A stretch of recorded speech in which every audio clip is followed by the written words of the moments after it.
The intricate balance you draw between conflicting family compositions could be the manifestation of sustained peace and harmony, or it could be the bonding of two souls that failed to bind the roots beneath the soils holding the two family trees from which they sprang.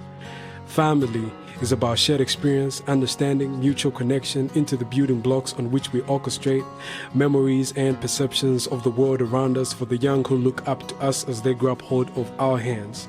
So, as it stands, that is what lies in between difference and something a few steps close to perfect unification. Now, with that said, I want you to understand this.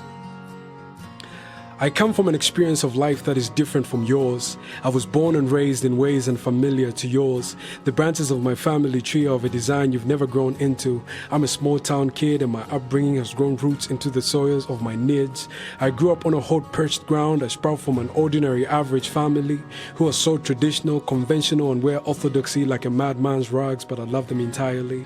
I have a mother with a mouth that runs faster than the sweet feet of an antelope, and I have a dad with a temper that erupts like volcanoes. I've been burnt 1,000 times in the sloughs of his molten magma. It's only now that I'm learning to cope.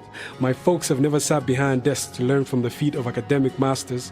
They are both school dropouts and can't speak this Anglo-Saxon language half as good as I do.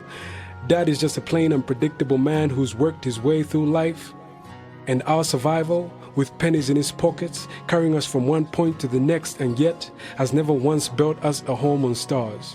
When you come over to my home for a visit, it is all echoed in the walls that I come from a very average family. But ironically, Dad had his own way of raising us all up, feeling inordinately privileged. That's half the story of my life, the life that you desire to be a part of, the life that will soon be blended with the fabric of the very essence.